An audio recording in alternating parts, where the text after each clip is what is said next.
Hello, welcome to the next episode of the Unifying Force. I'm Captain, joined by Joe, who is somewhere on his way through hyperspace, I suppose. Last time we covered the world between worlds and the Mortis gods because they had a lot of ties to it, but I think there's more to that conversation. Specifically, a lot of the more mystical areas in the galaxy, like the Dark Force cave on Dagobah, or the Jedi Temple on the Fall where Ezra communed with Yoda, or the Heart of the Galaxy where Yoda met the Force priestesses and had to confront his hubris. And it's like these all are probably tied together with the world between worlds, as well as being tied together with the Mortis gods. And as discussed in the last episode, since Mortis doesn't exist on this plane in the space-time continuum, it seems, sort of presenting itself as a diamond-shaped spaceship, it makes me wonder if there's some type of not just that they were overlords of their own domain, but maybe perhaps overlords of the whole galaxy. Because as we saw in the Heart of the Galaxy from the season 6 of Clone Wars, the midichlorians and other mystical properties, if you will, sort of sprinkle out across the galaxy from there. And it seems kind of interesting to think that they might have some type of connection, and maybe there's something more undercurrent of something religious being hinted at there. So what do you think, Gio? About which bit?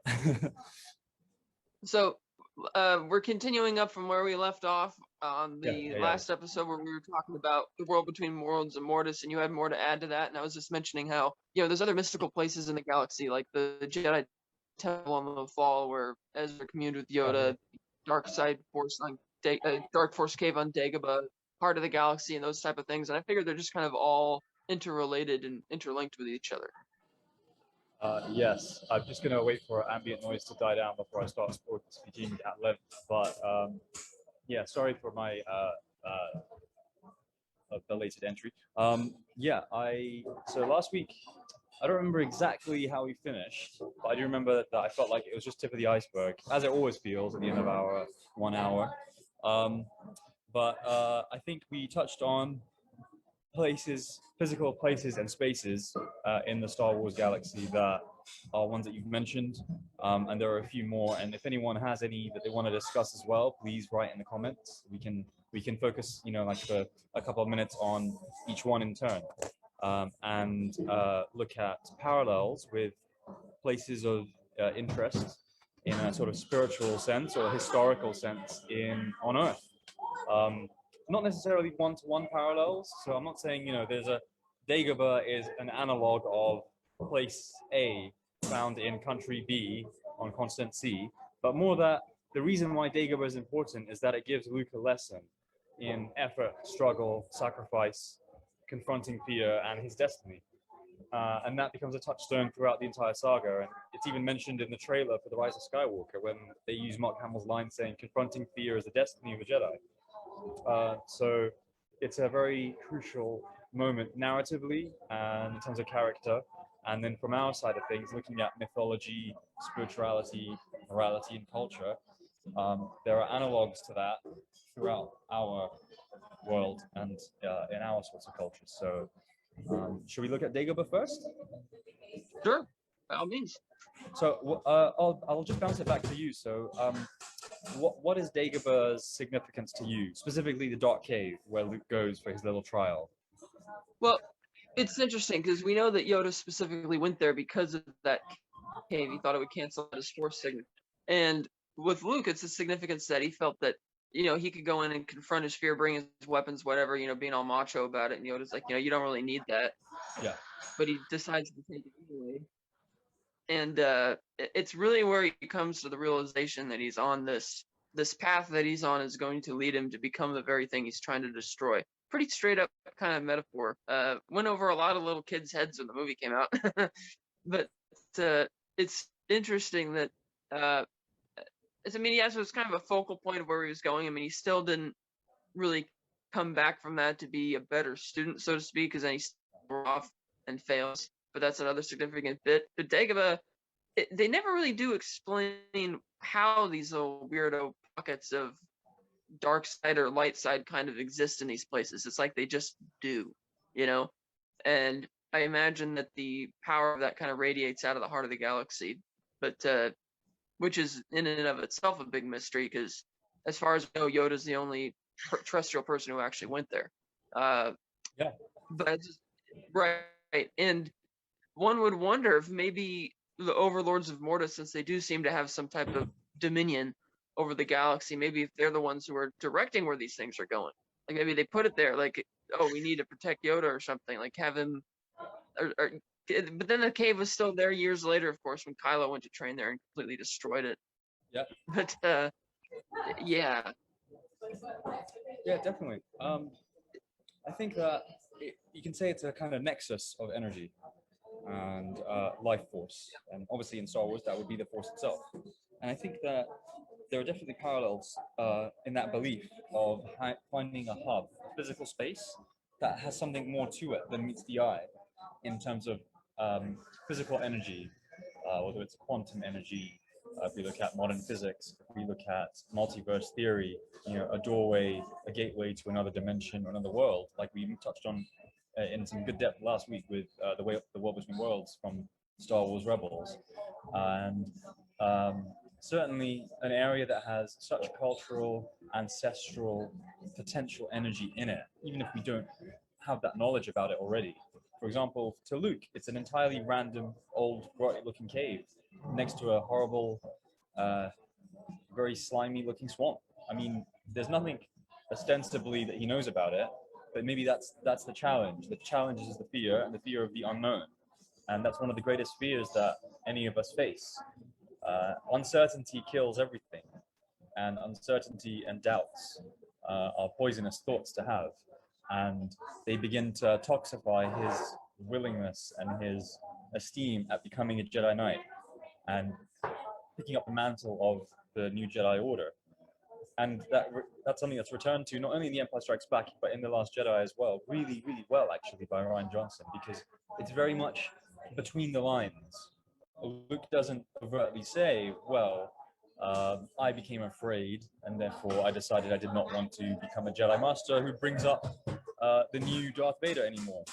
He doesn't explicitly say that, but it's really obvious from the vision in The Force Awakens, from the general ambience of The Force Awakens, and from all of his dialogue in The Last Jedi, including the flashbacks. So it's significant to the characters, to the story, to the narrative, to the overall feel, to the vibes, to use what the kids say now. But the actual phrase vibes, when people talk in our world casually about, oh, well, I went to this place and it had good vibes, or I was vibing with this person. What do people mean? It's short for vibrations, right? Vibrations are vibrational energy. Vibrational energy is how we describe sound being transmitted from A to B. And every single physical thing is composed of molecules and atoms, which can move, and that's what creates sound. So there are definite scientific precedents behind the idea that one particular area will be a focus, or some areas can be foci of potential energy, including sound energy. For example, right now, I apologize for the ambient noise coming potentially from my channel, my side, but there is a loud machine going off in the background, and that could be disruptive if we let it get to us. I'm choosing to ignore it and continue speaking, and I appreciate everyone who's still listening to me. but that sound energy that was going from the source, a coffee machine, to my ears and to you guys. In the same way, every single place that occupies physical space that has atoms and molecules will be experiencing itself down to its own subatomic level energy transfer, usually through sound, sometimes through light. And so an area can be significant in ways that our five senses do not perceive in terms of energy, but it also can be significant in ways that our senses do perceive, such as using our hearing, using our ears, and picking up the sound. So the reason why this all goes back to Dagobah and to all the places we're talking about this entire episode is because I can cite reasons why places in our world are more important than others in terms of cultural history. Whether it's the place where something famous happened, someone gave an inspiring speech, or a constitution or a declaration was written for the formation of a nation, or where a war was fought and lost or won, a great battle occurred. And there are always monuments and tributes, statues and memorials to these events that happen in our history, collectively and individually. When some of us pass away, sometimes our families will create a monument. I mean, a grave, a tombstone is a monument to something that is no longer there. But it's to do with the energy that was there, the energy that was represented by that one person. And that energy doesn't necessarily disappear or die, which is why I think memorialization is important to the human condition, because it helps us have an outlet for our own energy, our own sadness, our own grief, our own trauma. If we can focus our energy that's negative and maybe disabling and toxic, and focus it in a positive way on, hey, let's put a statue to my great aunt because she died, but what she represented will never die, and I can have this little tombstone, this little statue, this little plaque, so that other people remember everything she lived for. Dagobah is like that too. Dagobah is the source of something great that Luke does not know about at all. He has no insight and no prior knowledge. He had no formal Jedi training. Obi-Wan gave him the basics about the Force, which are the fundamentals and probably the most important lesson of all, back on the Millennium Falcon. Your eyes deceive you. Don't trust them. Why would his eyes deceive him? There must be more to everything than meets the eye. And it goes back to our perceptions and our experiences and the way we take in energy as people. And that's true whether you're in the Star Wars galaxy as a human or whether you're on planet Earth as a human. So this is really important stuff. And focusing on Dagobah, Dagobah represents a cesspool of negativity, of toxic energy, of the dark side. But I'm trying not to just use the terms that we know, like the dark side, the light side. It might be binary, it might be duality, but I think when we keep it that simple, good and evil, we miss out on the nuance and subtlety. But yeah, it's a source of the dark side. I think Yoda does say it, and it's definitely mentioned in Star Wars canon and EU stuff. So if that's all true, why do we focus on it? Why does Luke go there? He goes there to confront his fear physically. He doesn't know that. He goes in there with no insight and he's armed with no knowledge.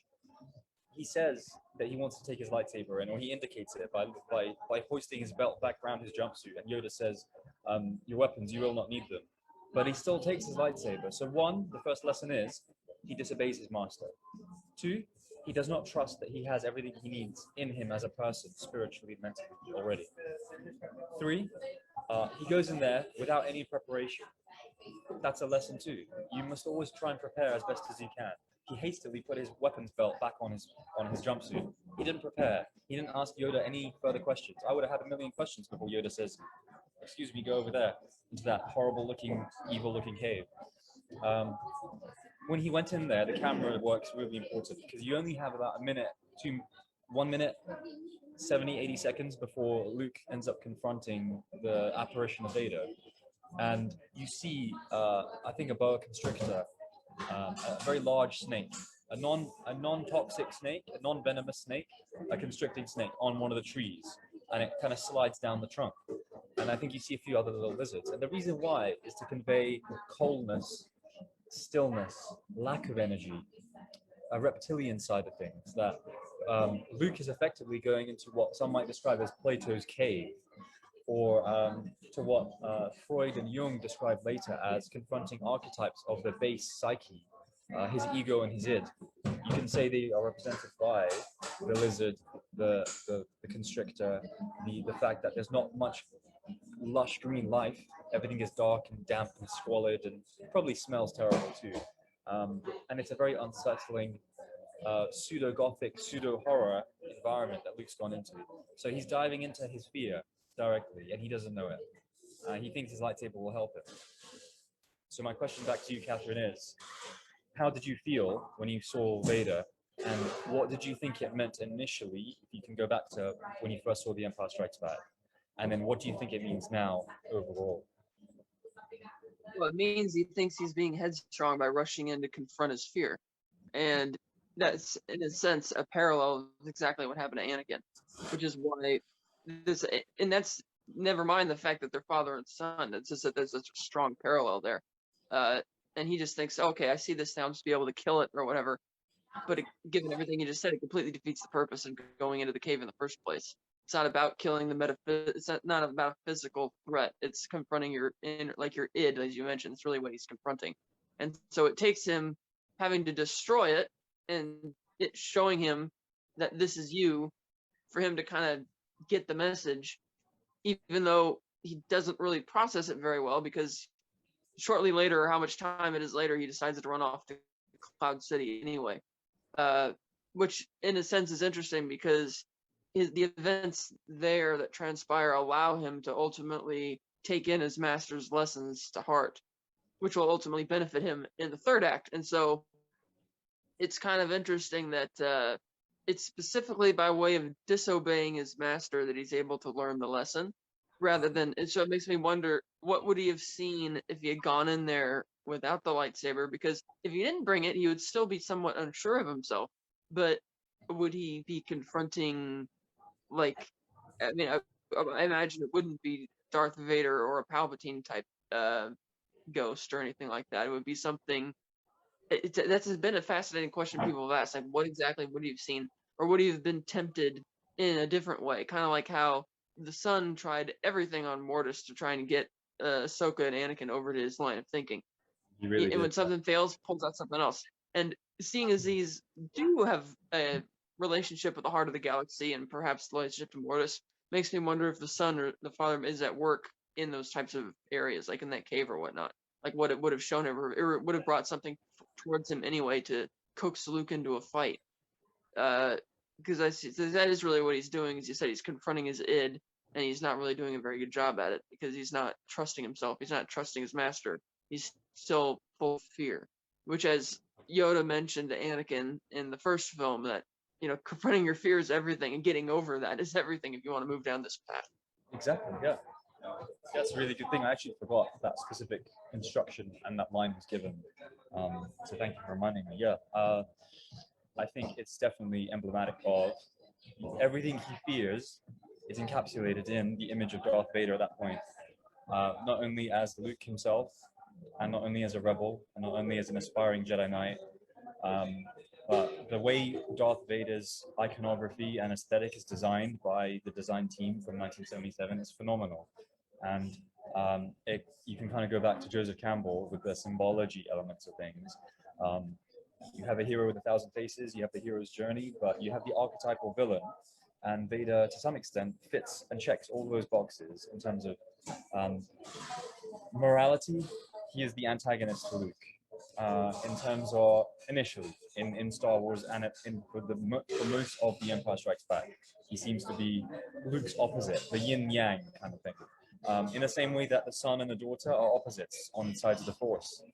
But we know that it's not just binary and it's much more complicated than that. So what I would say is that Vader is a great analog for everything that Luke fears, as well as actually representing everything the galaxy fears at that time, and all the little Venn diagram hoops that Luke's part of. So Jedi, Rebel Alliance, Freedom Fighter, young farm boy, person in adolescence coming into becoming an adult, and a warrior on the side of everything that is true and just, and protecting the peace. Vader is the opposite of all of that. As a Sith, Darth Lord of the Sith, as a crusader, as an imperialist, as a conquistador, as a conqueror, as the arch villain and super villain of the story.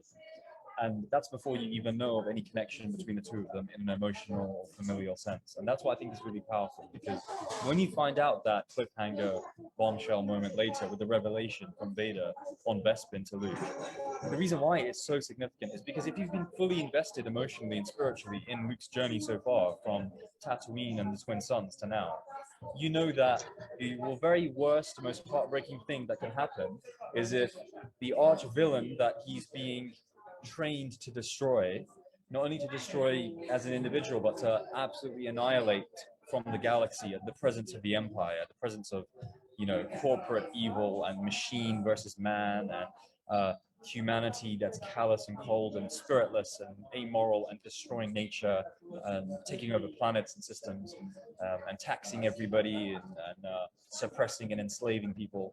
All those things are elements that Darth Vader represents, and Luke has to destroy him for all those other people, the billions around the galaxy, and for himself, and for his masters, for Ben Kenobi and for Yoda. So everything in his mind for months or years has been towards destroying Darth Vader, and then he has a moment to try and take Vader on. He gets a little bit unlucky. He catches a glancing blow. He trips over on the kind of weather vane they're on at the base of Bespin towards the end of the duel. And Vader's obviously been goading him and kind of toying with him like a cat and a ball of string. And the moment when Luke lands a glancing blow on Vader's shoulder and Vader's forehead, I think triggers Vader's true rage, because you actually see the fantastic acting by Dave Prowse and whoever else was in the suit at the time doing the fighting. Because Vader's movements suddenly become natural, fluid, gigantically swinging, very aggressive, and very brutal. And that's how he grabs Luke and he throws him to the floor. And he says, "You are beaten. It's useless to resist."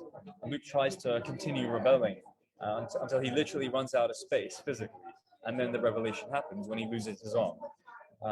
And it goes back to Rian Johnson saying the reason why he had Rey's revelation through Kylo Ren in The Last Jedi be the way it was, that she's nobody and anonymous and has no meaning attached to any established character, is because that's the very greatest challenge Rey could find.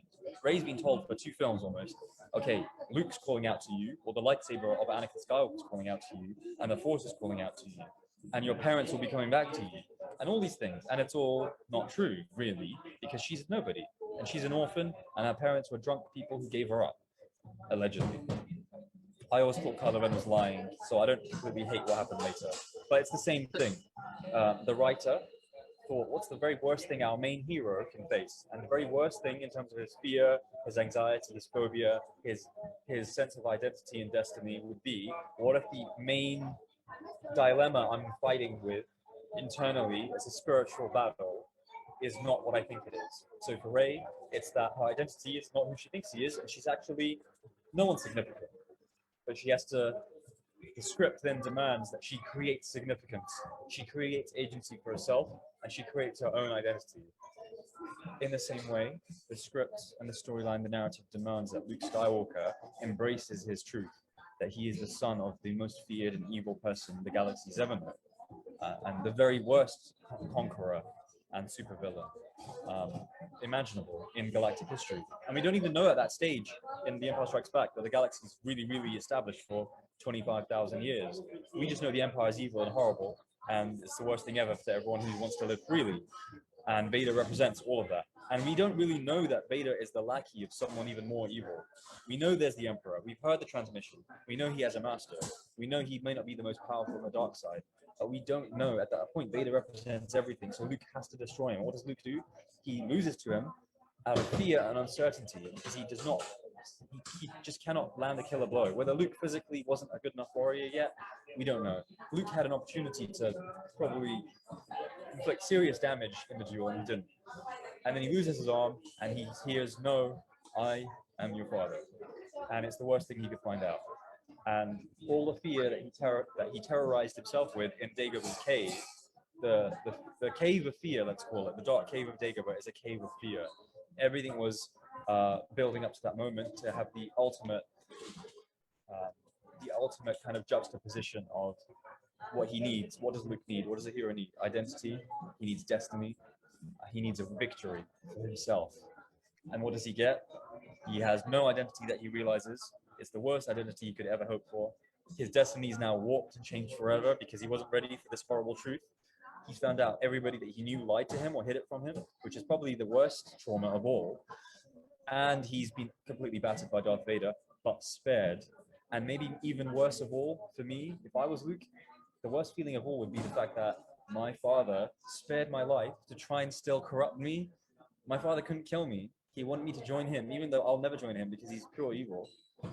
He still tried to bring me over to his side, which makes me think of two things. One, he's a terrible person.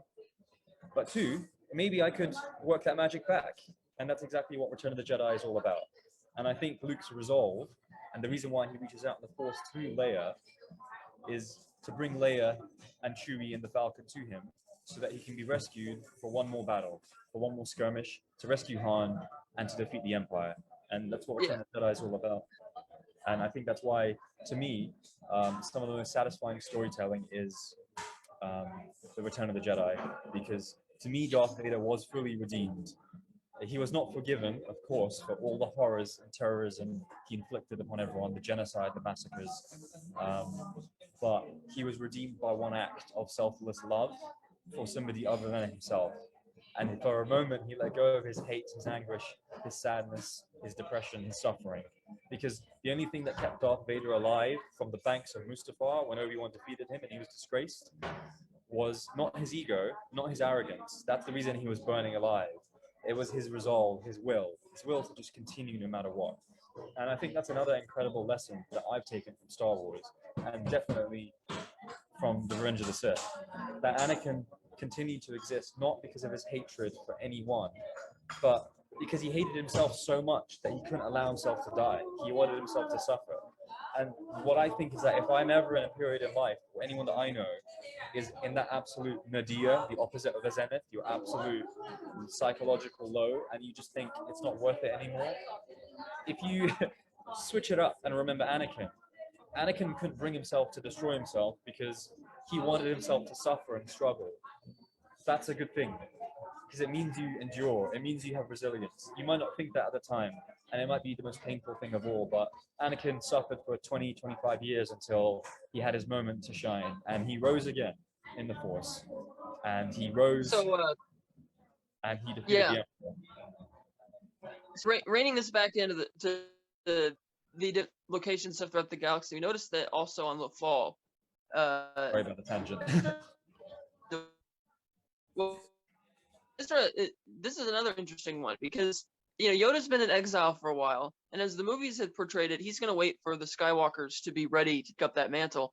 And yet, when Ezra goes into the temple and seeks out help, he provides him, doesn't really provide him guidance, say to come find him to be his teacher. It's like he just kind of gives him a little bit of for Kanan, but it's interesting that he's not really interested in coming out of trying to further contribute to it. Almost like it made me wonder, is he actually communing with Yoda in that cave, or is that some type of apparition being manifested by again, perhaps the Mortis gods? Like, as I mentioned, like the son may have had some connection to the Dark Force cave on Dagobah, and maybe daughter has a connection to the light side on the fall. Because I can't imagine that Yoda would just, it's like, okay, you see a young student who's a little bit older than Yoda would probably prefer, but certainly eager, willing to learn, and he just kind of brushes it aside, like, yeah, okay, no.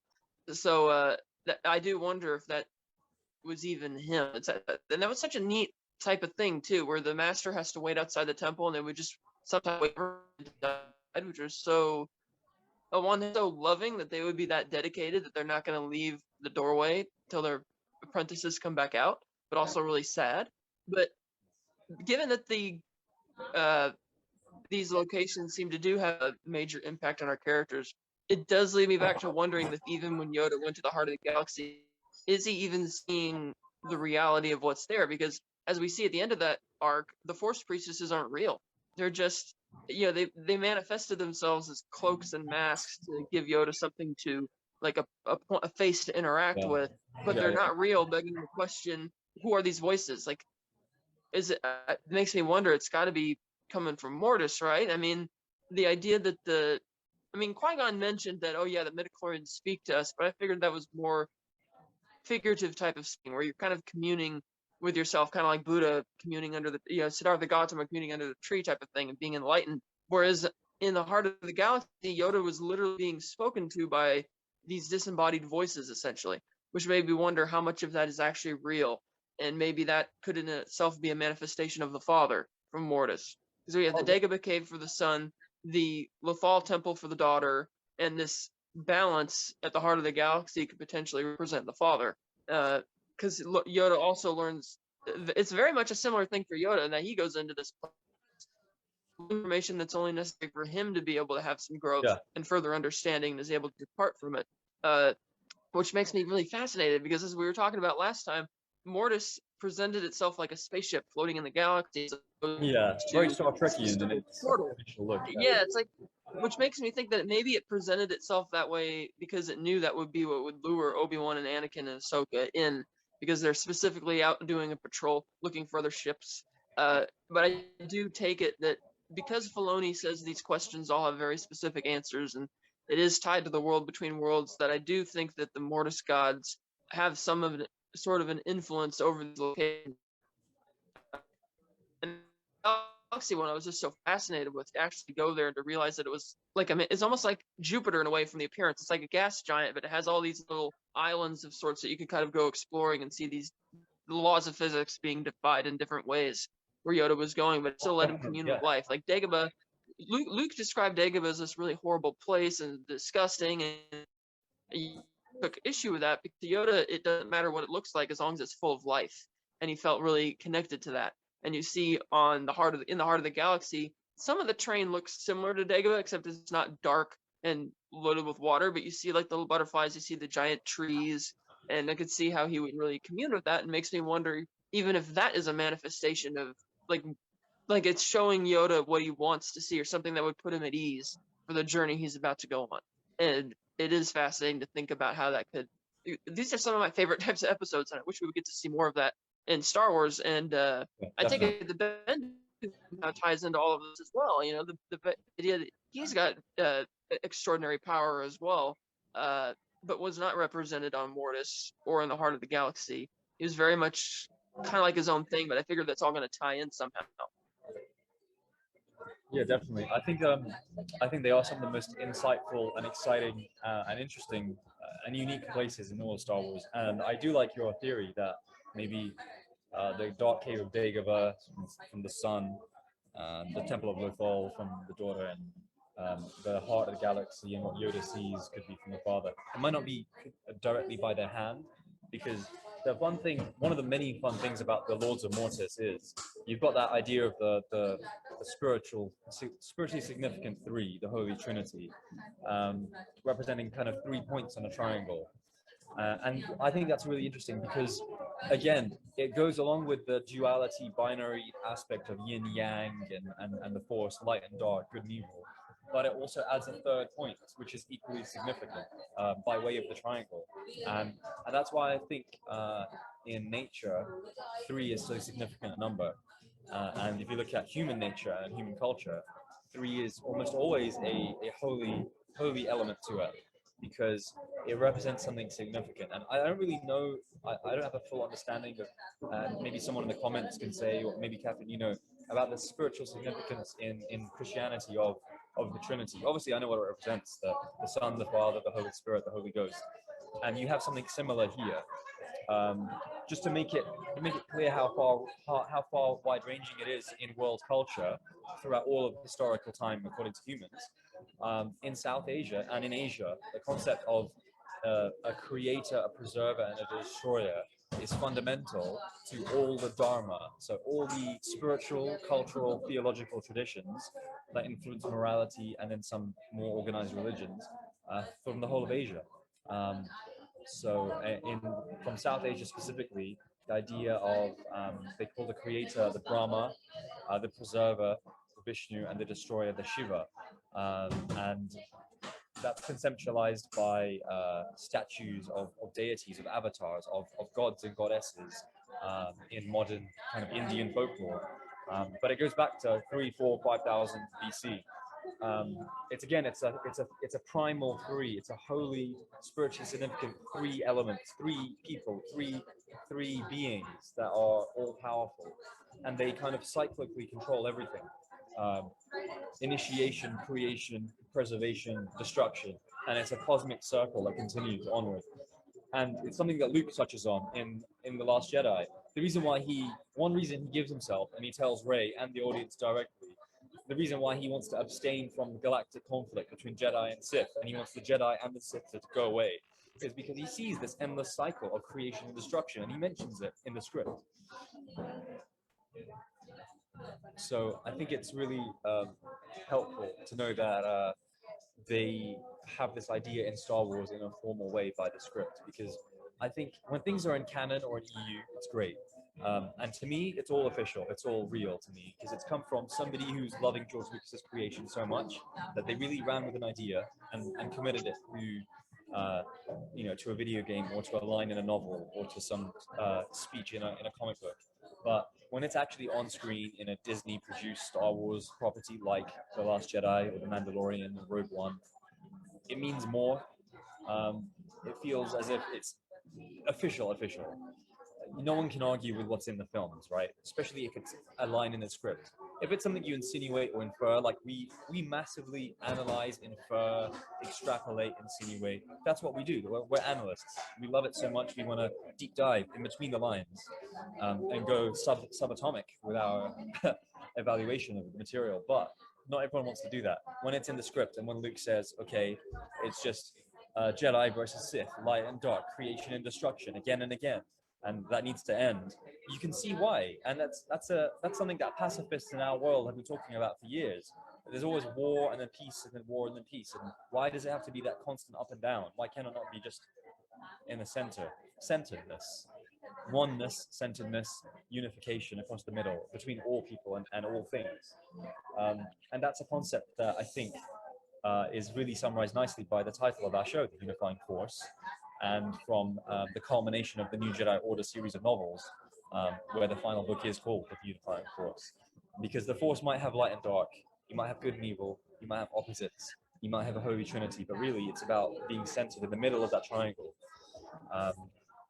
In fact, J.K. Rowling does this with the idea of, at the very end in the final Harry Potter novel, the Deathly Hallows are three sacred objects that confer immortality and mastery over all of life to whichever witch or wizard possesses and unifies the three objects. And it's represented by a really nice visual diagram that she draws in the novel, which is a triangle, an equilateral triangle, so like this, and a circle in the middle that touches each side. Each edge of the triangle is touched by the circle. So the circle perfectly fits in the center of the triangle.